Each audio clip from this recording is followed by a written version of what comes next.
Revisão da nossa aula anterior. Revisão da nossa aula anterior, a gente viu algumas propriedades do tecido músculo esquelético. Então, a gente viu as propriedades de composição e estrutura das fibras. Lembrem que existem fibras fásicas e fibras tônicas, cada uma com seu metabolismo e suas particularidades para responder a diferentes estímulos. Então, as fibras estáticas, as fibras tônicas estão mais relacionadas, estão mais presentes no ventre muscular daqueles músculos que atuam na postura, né, que tem uma atividade antigravitacional, antigravitária, aliás, é o termo, enquanto as fibras fásicas, que podem ser do tipo 2A e 2B, dependendo do metabolismo de recuperação de energia que essa fibra tem, vão estar relacionadas ao desenvolvimento de força. O que mais que a gente viu? Então, fisiologia da contração muscular, vimos basicamente, lembrem lá do resuminho? Chegada do potencial de ação. Que mais? Quem que tinha feito o resuminho na semana passada, né? Chegou o potencial de ação, excitou toda a membrana ali da placa motora, ativou os canais de rianodina, que fazem a liberação do cálcio que está dentro do retículo sarcoplasmático para o citoplasma da fibra. O cálcio, estando ali disponível, vai se ligar à proteína que está no complexo da actina, vai abrir a conformação, né? Ela vai girar uma torção na estrutura ali da actina e vai expor o sítio de ligação da cabeça da miosina. Ligou, acontece a contração muscular e é um processo que depende da quebra de ATP e do cálcio. Então, precisa ter fonte de energia e fonte de cálcio para que isso aconteça. O que mais que vimos? Algumas propriedades do tecido ósseo também. Lembram que a gente viu as células do tecido ósseo? Então, as células principais, né, que a gente viu na nossa aula, foram os osteoblastos, que estão relacionados à síntese do tecido ósseo, síntese da matriz óssea, e osteoclastos, que estão relacionados a enzimas que fazem a reabsorção deste tecido. E temos outras células ali relacionadas à nutrição e a formação de novas células, as células tronco e tudo mais. O que mais que vimos de uma parte aí da biomecânica relacionada ao tecido ósseo? Vimos que o impacto e as forças vetoriais de tensão muscular exercem neste tecido um efeito piezoelétrico. Esse efeito piezoelétrico aumenta a mineralização, o depósito de minerais ali e a síntese de matriz óssea neste tecido. Por isso é importante ter impacto, né, dentro dos limites de cada indivíduo e ter ativação muscular para que esse tecido ósseo esteja saudável. Nós somos indivíduos adaptados a viver no planeta Terra, ou seja, nós estamos adaptados a viver num planeta que exerce a ação da gravidade a todo momento. Por isso que quando temos aí pessoas que saem do planeta Terra, precisam ter medidas e cuidados com o sistema musculoesquelético dos astronautas. Porque fora do planeta não temos a gravidade agindo sobre os nossos sistemas. Pode falar. Tá passando os slides? Não, ainda não. Ah, Estamos tá. fazendo uma revisãozinha. Uhum. O Ah, tá. que mais que a gente viu daí no segundo bloco da nossa aula da semana passada? Os testes muscular manual e a graduação. Né? Graduação vai de 0 a 5. Cada nota tem a sua definição, mas basicamente nós temos a qualidade desta contração e dessa força muscular. Se existe uma contração visível, mas não tem movimento articular, ou quando tem movimento articular contra a gravidade, mas sem nenhuma resistência, quando tem movimento articular contra uma resistência leve ou contra uma resistência mais forte, mais pesada. Certo? Acredito que é isso, né? A gente viu vários segmentos sendo avaliados aí dentro desta graduação de graus de força muscular. E hoje nós vamos... Agora sim, vou começar os slides, pessoal. E hoje, então, nós vamos passar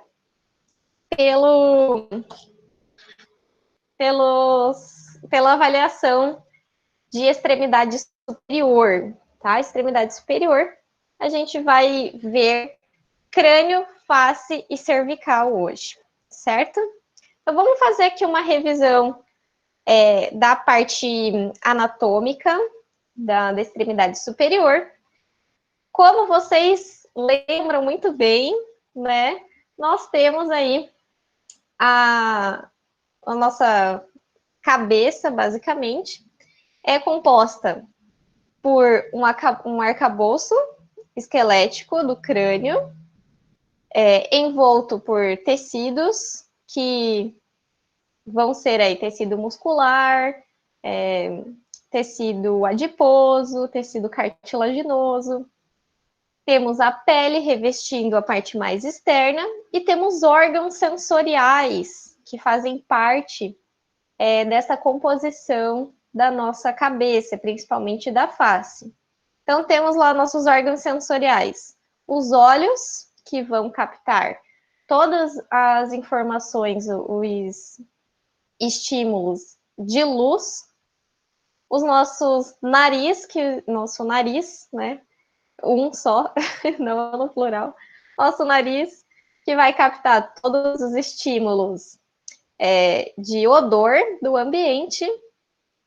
As nossas orelhas, que possuem internamente o seu ouvido, que é capaz de transformar diferenças de pressão atmosférica numa vibração que é interpretada como som.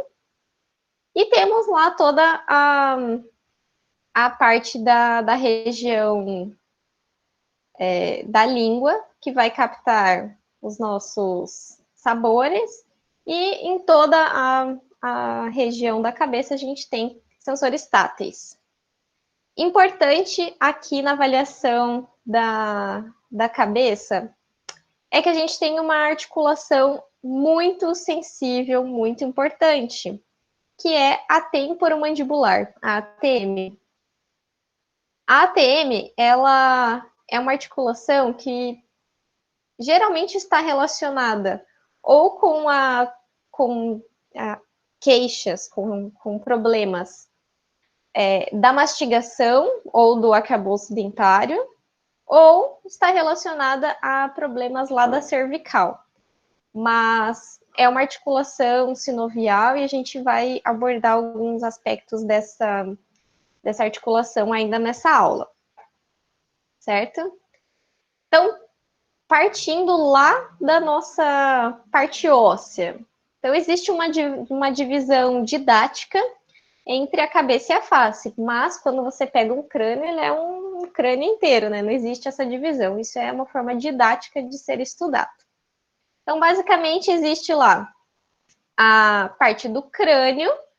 A parte do crânio, ela vai se formando, vai se calcificando toda a parte óssea até os 5 anos de idade lá na criança. E na parte do crânio a gente tem os ossos frontal Vamos ver se aparece a minha... Olha, vamos aqui nesse de cima. Osso frontal.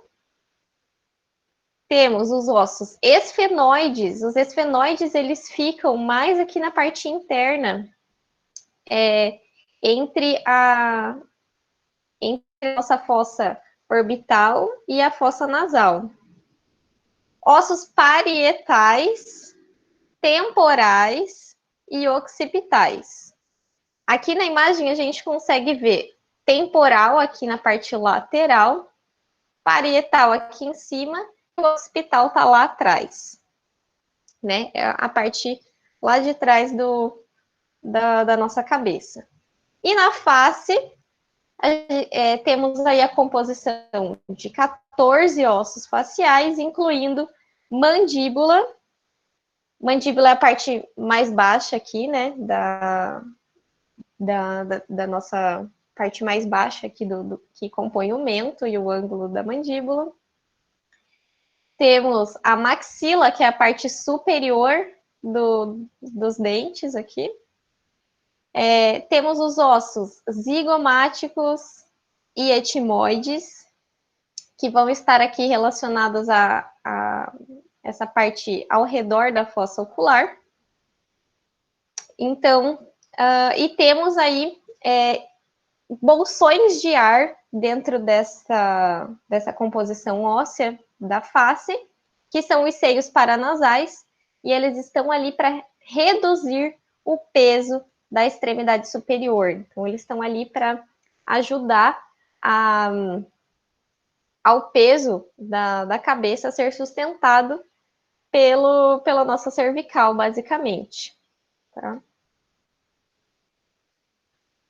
O que é importante na avaliação e na revisão anatômica da parte superior? Os nervos cranianos, vocês lembram deles? Já viram? Tem intimidade com os nervos cranianos, pessoal? Podem falar aí, coloquem aí no chat. Então, para quem não lembra, nós temos 12 nervos cranianos. E, basicamente, eu não sei se vocês aprenderam desta forma, mas os nervos cranianos, eles estão para a nossa cabeça e alguns órgãos do tórax e do abdômen, eles estão para essas regiões, como as raízes espinhais estão para os nossos músculos.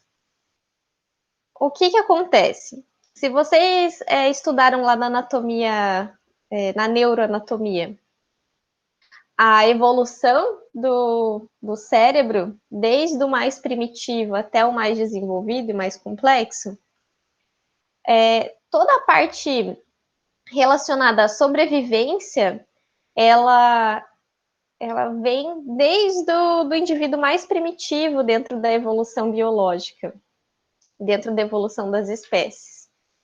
Por isso que a nossa coluna, a parte periférica, com as suas raízes neurais, elas vão inervar toda a parte que é complementar à sobrevivência, enquanto que esses nervos mais da região mais primitiva do nosso cérebro, então tronco cerebral, bulbo e ponte, eles estão presentes na maioria das espécies porque está ligada à sobrevivência. Então, dentro da natureza, esta foi a forma de garantir a vida das espécies, né? Entenderam isso, pessoal? Então, os nervos cranianos estão para a nossa sobrevivência, por isso eles são dessa parte mais primitiva do nosso sistema nervoso central, tá? Basicamente, temos 12 nervos cranianos, para quem lembra de todos os nomes deles, né? Temos o olfatório, nervo olfatório, nervo óptico, oculomotor e abducente, vão estar relacionados com o nosso sistema visual e controle motor dos músculos do globo ocular. Nervo trigêmeo Nervo trigêmeo, extremamente importante, porque é um dos nervos que tem função sensorial e motora de toda a região da face. Então, extremamente importante o nervo trigêmeo, além de ser um nervo acometido aí por uma síndrome que pode ser comum, não sei se esse é o termo para ser utilizado, mas temos alguns casos aí dentro do know-how e da fisioterapia que atendem inflamações do nervo trigêmeo, e são bem importantes. O que mais que temos? Nervo troclear, nervo facial também vai estar relacionado com a inervação dos músculos da face. Vestíbulo coclear vai estar relacionado com toda a parte de sensação de equilíbrio, de controle postural também. Nervo glossofaríngeo e hipoglosso vão estar relacionados aí com controle da língua, deglutição. Nervo vago é extremamente importante. Nervo vago está extremamente atrelado, ele é basicamente o caminho do sistema parasimpático sobre os nossos órgãos vitais. Então, se tem um nervo que vocês precisam conhecer dos pares cranianos, é o nervo vago, tá bom? Extremamente importante, acredito que é um dos mais importantes, porque uma lesão em nervo vago gera alterações, assim, a nível de sobrevivência mesmo, tá? O que mais que temos? Nervo acessório, então eu acredito que foram os 12, né? Beleza? Qualquer dúvida, deem uma revisada aqui nesse esqueminha do Néter, que é bem bacana. Tem aqui a divisão entre as fibras que são sensoriais e motoras, tá? Bem legal. Nossos órgãos sensoriais da face. Temos lá os olhos, que a gente viu, que é composto pelas pálpebras, conjuntiva, glândula lacrimal, músculos oculares, que vão dar o direcionamento do foco da nossa visão, e a órbita óssea. Nossa orelha. Orelha é dividida em orelha externa, que é toda a parte de condução do som, né, daquela onda mecânica sonora. Parte média, né, orelha média. Temos aqui composto pela membrana timpânica, conectada aos 3 ossos martelo, bigorna e estribo, que vão conduzir a vibração das ondas mecânicas do som, vão conduzir até a condução desse potencial, vão transformar essa vibração em potencial de ação para ser carregado pelo nervo óptico, pelo nervo... Nossa, me fugiu o nome do nervo agora. Vão ser carregados ali pelo tráfego sonoro até os níveis encefálicos para ser entendido como sinal sonoro. E o nariz é composto ali por cartilagem e osso. Toda essa parte mais externa composta de cartilagem, parte mais interna composta da parte óssea. Tem a função de conduzir, umidificar, aquecer e filtrar o ar que a gente respira.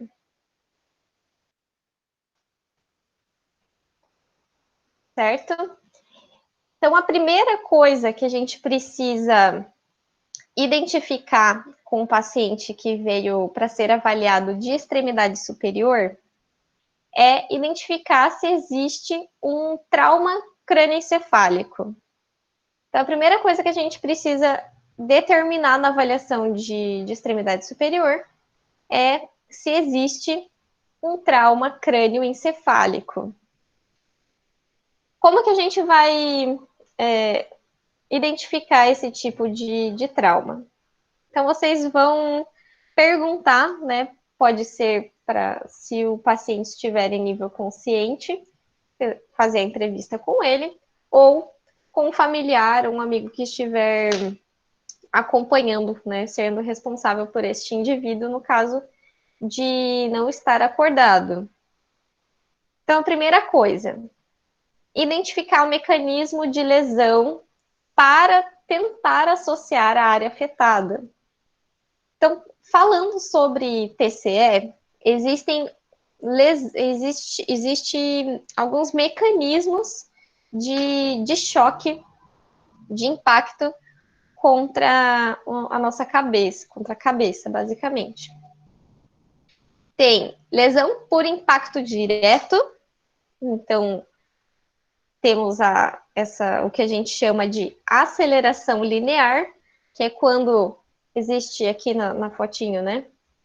Quando existe um objeto que gera o impacto e acontece uma aceleração linear na direção do impacto deste objeto. O que acontece? O cérebro está basicamente solto dentro do nosso crânio. Então, quando a gente lida com TCE, a gente precisa identificar qual é o movimento que o cérebro pode ter sofrido dentro dessa caixa craniana. Numa lesão por aceleração linear, basicamente o cérebro ele vai se deslocar em direção ao lado contralateral ao início do impacto. Então, nesta identificação desta primeira fotinho aqui, a área que vai ser lesionada vai ser a área occipital, que vai ser comprimida lá na parte posterior do crânio. Então, lembrando, a área occipital, ela está relacionada com a visão. Então, pode ser que, quando a gente soma vários fatores, identifica que existe um prejuízo na área visual devido a este mecanismo de lesão. Outra possibilidade de TCE é a desaceleração por impacto. Então, basicamente, é não quando você é atingido por um objeto, mas quando a sua cabeça ou o seu corpo é quem está se deslocando para uma superfície parada. Então, o que vai acontecer? Lembrando lá das leis de ação e reação, assim que houver um impacto, vai haver o retorno, a reação do que está solto dentro da nossa cabeça. Então, a área de lesão nessa segunda fotinho vai ser o retorno do cérebro para a área vetorial. Neste caso aqui, se a área de lesão é essa área mais frontal, que está relacionada com o nosso sistema cognitivo, com toda a parte de racionalização, pode ser que exista um comprometimento a nível cognitivo ou de racionalização. E a terceira forma é por aceleração rotacional, que é quando existe de qualquer forma esse movimento translacional de rotação da cabeça. Neste tipo de lesão, a gente não consegue identificar basicamente qual vai ser o efeito de movimento dentro do cérebro, porque vai depender vai depender basicamente da mecânica deste mecanismo de lesão, certo? Então, e outras coisas que a gente pode ter aí, então, nesse tipo de trauma, são lesões isquêmicas focais, ou seja, rompimento de vaso encefálico nessas áreas de lesão, e pode ter um acometimento de cerebelo, que vai estar relacionado com a coordenação, postura e equilíbrio. Outras coisas que a gente precisa identificar ou com o próprio paciente que vai ser avaliado ou com o responsável que vai poder responder. Se houve a perda de consciência, por quanto tempo isso perdurou e se já teve um histórico de concussão anterior. Para quem quiser assistir um filme extremamente interessante sobre concussão e TCE, existe um filme do... Bom, eu vou procurar na hora do intervalo, porque eu não vou saber o nome. Mas extremamente bacana, é sobre um estudo que um neurocirurgião fez com o pessoal que joga futebol americano lá nos Estados Unidos. Bem bacana. Terceiro ponto. Se existem sintomas associados a problemas respiratórios, alterações visuais, alterações de secreção em nariz, em orelha. Por quê? Esse tipo de alteração pode nos dizer em qual área foi acometida do encéfalo. Se existe incontinência de qualquer ordem, se existe alguma queixa relacionada a cervical, ombro, entre outras questões que podem aparecer também. Então, os sintomas, a gente usa essa informação para determinar aonde foi que aconteceu essa lesão do ponto de vista encefálico.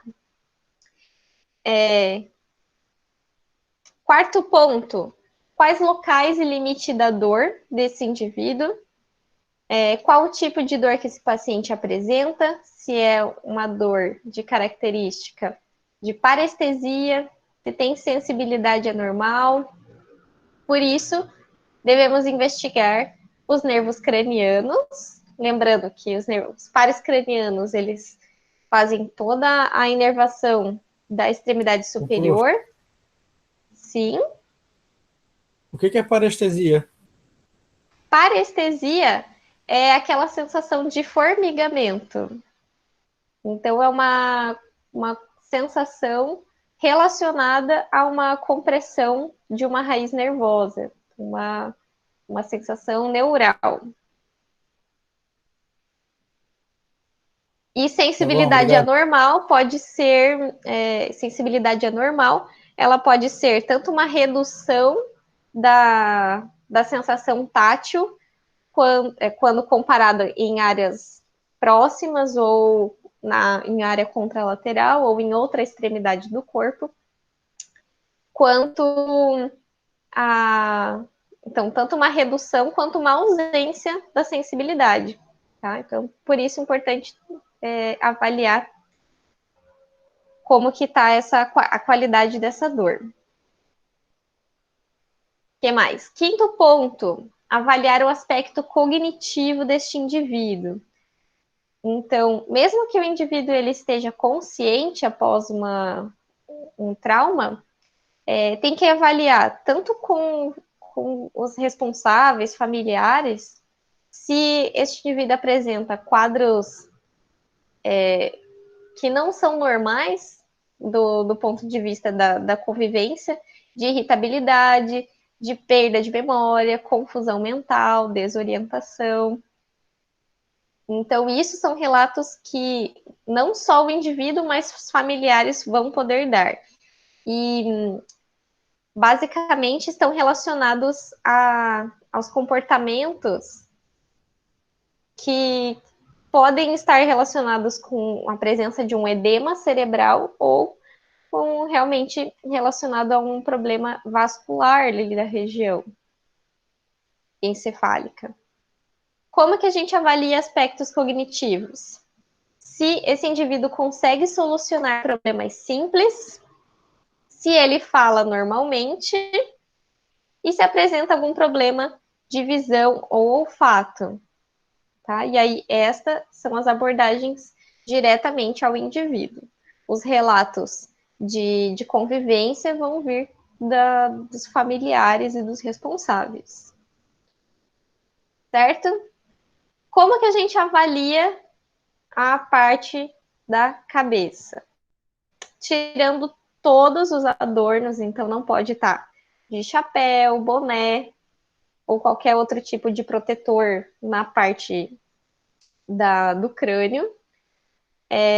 Tirar acessórios, então se tiver piercing, algum brinco que possa atrapalhar a avaliação, para todos os adornos. O que a gente tem que avaliar ali? O que a gente tem que inspecionar? Posição e formato dos olhos, se está simétrico, se eles estão numa qualidade adequada, se não está afundado ou se não está muito exposto para fora.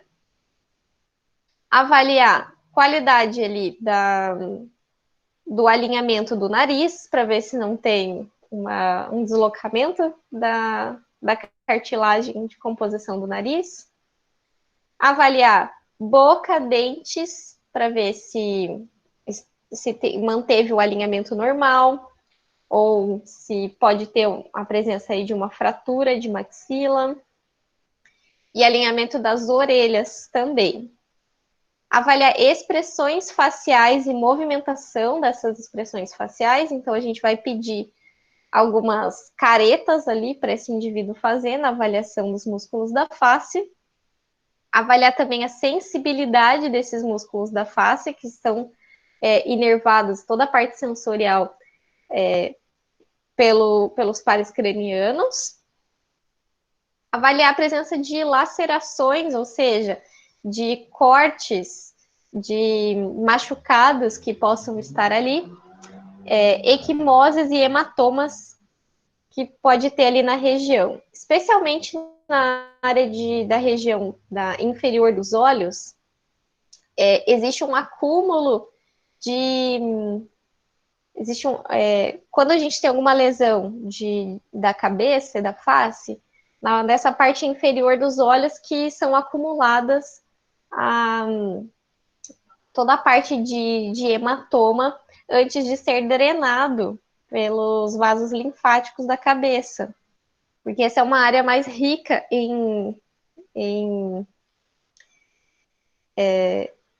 é uma área mais favorável do ponto de vista da ação da gravidade. Então, toda a parte de excesso de vascularização vai ser depositada nessa região por conta da ação da gravidade, antes de ser carregada pelos vasos linfáticos. Então, basicamente, aqui está um roteirinho de avaliação da cabeça. Primeira coisa, a investigação neurológica. Lembra que a gente viu se existe, basicamente, irritabilidade, se existe confusão mental, desorientação, se consegue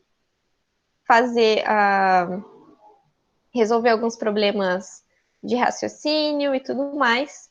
Avaliar os sinais vitais, avaliar o nível de consciência, avaliar características da fala, avaliar a reação pupilar em resposta à luz, movimentação de membro superior, inferior e tronco, e avaliar sensibilidade, não só da parte diretamente da face, mas caso haja algum acometimento de extremidade de tronco e membros, para ser avaliado também, pensando que a cabeça vem lá da cabeça todo o controle do resto do nosso corpo, tá?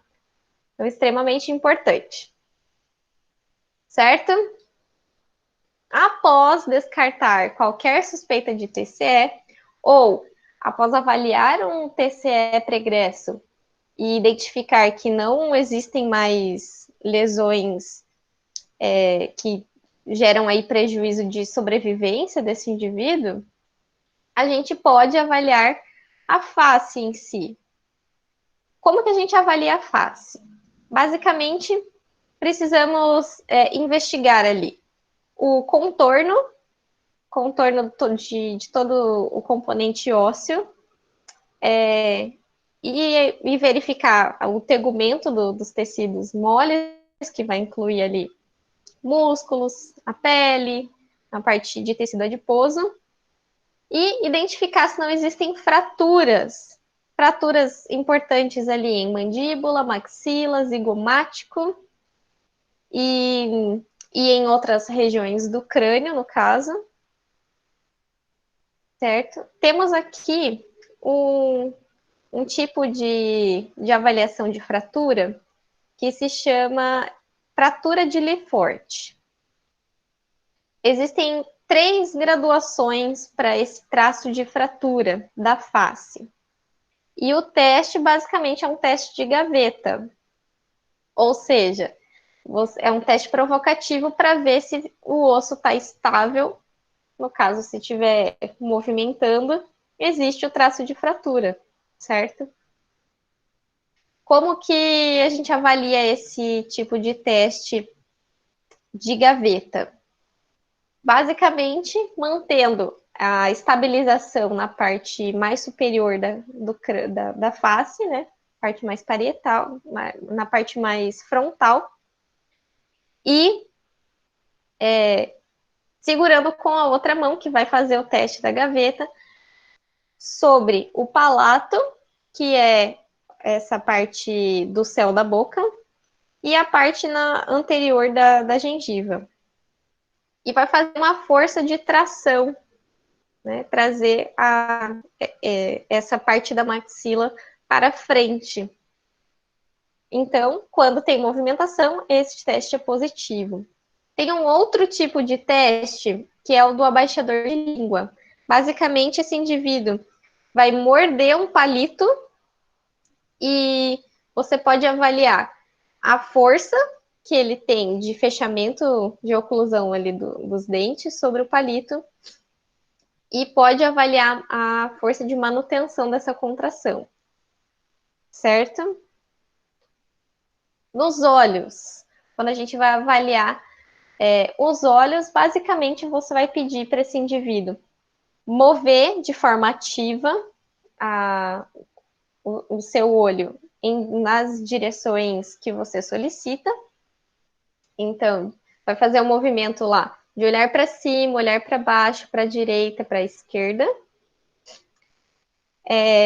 Tem um outro teste que basicamente você vai aproximar um objeto linear, pode ser lá uma caneta, um palito, uma régua, centralizar ali na face, uma distância de mais ou menos uns 30 centímetros, e vai pedir para esse indivíduo focalizar com os 2 olhos neste objeto linear.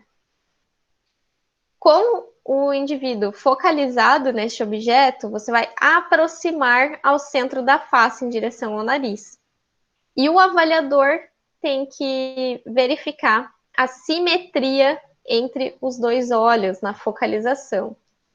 Este tipo de teste vai identificar se existe, basicamente, algum problema de controle motor ou de focalização mesmo deste indivíduo. E o outro teste é o de reação pupilar à luz, que basicamente é quando você incide uma luz sobre a pupila, a reação é de contrair, então ela vai ficar menorzinha. E no escuro ela vai aumentar, ela vai dilatar essa abertura para captar mais luz, tá? Outro termo interessante que a gente precisa conhecer é o nistagmo. Nistagmo é o movimento rítmico da movimentação dos olhos. Ela é involuntária e pode estar relacionado aí a problemas de controle motor ou não, mas é algo que é observado em alguns indivíduos, tá? Então, basicamente, quando você faz, por exemplo, o teste de aproximação do objeto linear, você pode perceber que um dos olhos desse indivíduo continua focalizado e aproximando neste objeto, e o outro desfocaliza e perde um pouco o controle, ele fica se movimentando de uma forma involuntária. Músculos da face. Então, vocês lembram de todos os músculos da face, obviamente, né? É o mínimo que eu espero de vocês. Mas como que a gente avalia os músculos da face? Basicamente, avaliando a qualidade do movimento e a simetria. Então, quais são os movimentos que a gente vai pedir para esse indivíduo fazer? Elevar as sobrancelhas, então é toda essa parte superior aqui da parte frontal. Corrugar as sobrancelhas, que é aproximar as sobrancelhas aqui do centro da face. Semicerrar os olhos, ou seja, aquela contração dos olhos de fechamento. Franzir o nariz, aquela contração mais superior da parte do nariz. Compressão dos lábios, e aqui pode ser tanto a compressão de fechamento, de oclusão da boca, quanto fazer o biquinho e sorrir. E sorrir pode ser aquele sorriso de reto, né? Ou um sorrisão mesmo, que vai ter a atuação aí dos músculos do zigomático. Certo? Então, deixei aqui para vocês um esqueminha com todos os músculos da face, para vocês relembrarem origem, inserção e função. Mas, basicamente, são essas as expressões que a gente avalia, né? Elevar a sobrancelha, corrugar a sobrancelha, fechamento dos olhos, franzir o nariz, fechamento dos lábios e o sorriso. Sempre avaliando se existe simetria e a qualidade deste movimento. Vamos lá, ATM. Então, articulação temporomandibular. Para quem não se lembra, ela fica bem próxima da orelha, nessa parte mais anterior, e a gente consegue sentir pela palpação, colocando nosso dedo aqui nessa região lateral. Características da ATM. É uma articulação sinovial, de artrose, porque ela tem duas superfícies ósseas que são distintas. Ela tem uma superfície de fibrocartilagem e não de hialina, tá? Então, ela é um tipo de articulação com uma composição mais rígida. Possui lá um disco articular, e é basicamente isso que faz acontecer os problemas de disfunção da ATM. Essa articulação está envolvida nas atividades de fala e mastigação, e ela possui os movimentos de oclusão, abertura, retração e protrusão. Basicamente, então, oclusão é fechamento da boca, abertura é a abertura da boca, retração é você puxar a mandíbula para frente, e protusão é levar a sua mandíbula lá para trás, para dentro. Posição de repouso deve ser com a boca discretamente aberta, então os dentes não vão estar em contatos, mas os lábios sim. E essa é a posição de repouso para articulação da ATM. Então, aqui eu deixei dois esqueminhas do Netter para vocês verificarem ali. Tem o desenho ali do ligamento lateral, envolvimento ali da cápsula articular e a parte vascular e neural. bem bacana para vocês relembrarem. E aqui o movimento que acontece na abertura e fechamento de oclusão, né, dessa articulação.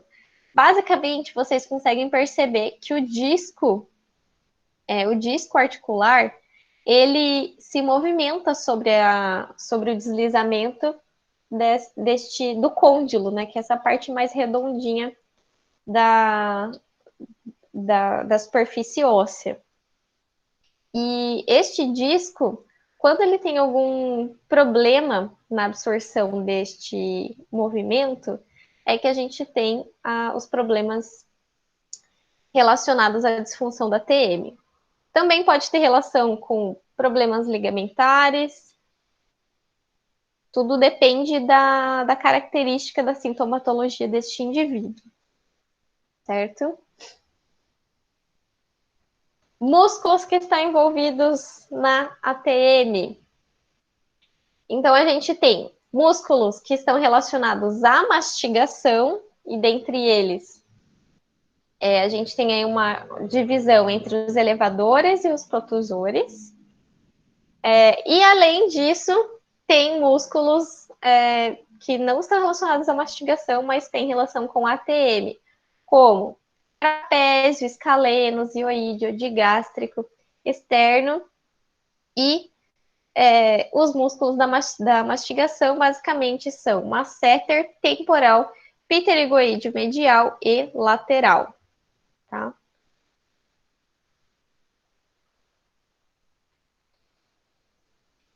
Então, como eu falei para vocês, tem. Yasmin, tem ATM dos dois lados? Que bom, né? Tem que ter ATM, gente. Agora, a disfunção da ATM é algo que precisa ser avaliado, porque se gera dor, se gera problemas na atuação, né, na sua atividade de fala é difícil, né, mas geralmente de comida, de se alimentar, precisa ser avaliado. Lembra que eu falei lá que muitas queixas da TM podem estar relacionadas a problemas relacionados à coluna cervical ou ao arcabouço dentário. Exatamente.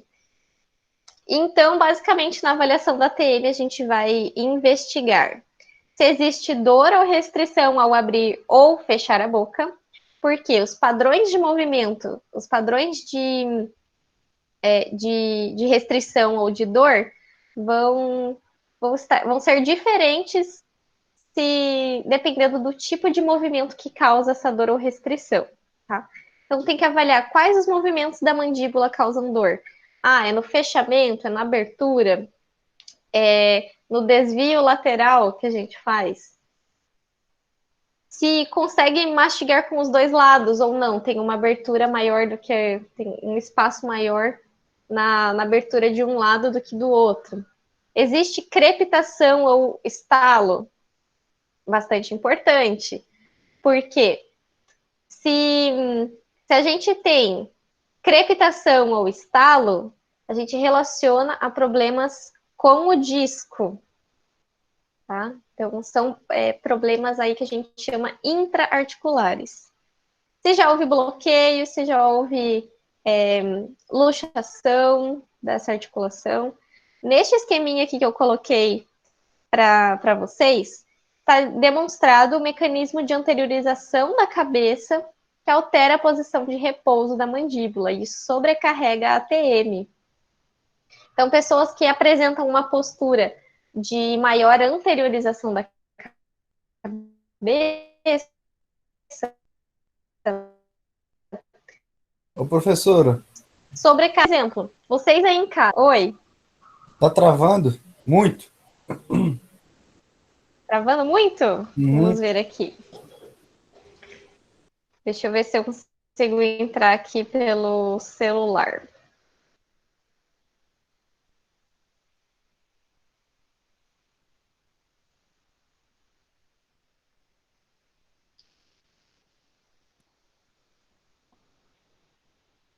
Vou desligar este microfone.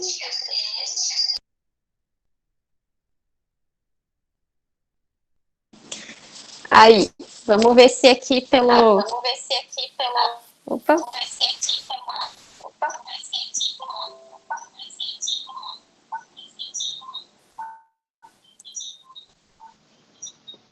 Aí. Beleza. Aqui o áudio tá bom, pessoal? Tá aí.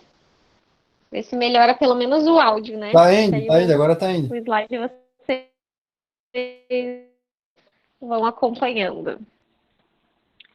Beleza.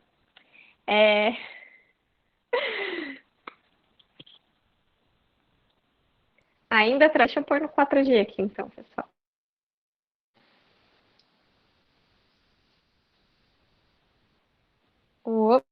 Foi? Podemos continuar?